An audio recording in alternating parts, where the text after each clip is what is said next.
जबाबदारी घेतली तर यश, घाबरला तर अपयश. या जगात अपयशी माणसं आळशी नसतात, ती फक्त जबाबदारीपासून पळ काढतात.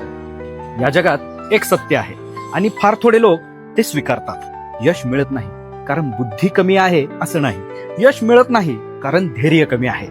संधी सगळ्यांना मिळते पण जबाबदारी सगळे घेत नाही. काम मिळालं तर म्हणतात हे काम माझं नाही.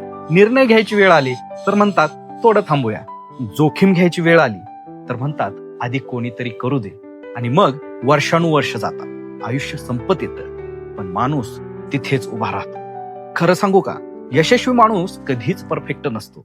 तो फक्त जबाबदारी घेणारा असतो. पण जे लोक घाबरतात, जे चुकारपणा करतात, जे म्हणतात नशीब खराब आहे, त्यांच्यासाठी एकच वाक्य आहे, अपयश त्यांच्या मागे लागत नाही, तेच अपयशाच्या मागे चालत जातात. लक्षात ठेवा, आयुष्यात मोठं होण्यासाठी मोठं नशीब लागत नाही, मोठी जबाबदारी घ्यावी लागते. कारण जबाबदारी घेतली की माणूस घडतो आणि माणूस घडला की यश आपोआप येतं.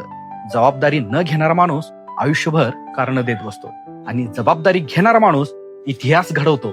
तुम्हाला काय वाटतंय? कमेंटमध्ये जरूर सांगा आणि फॉलो करायला अजिबात विसरू नका.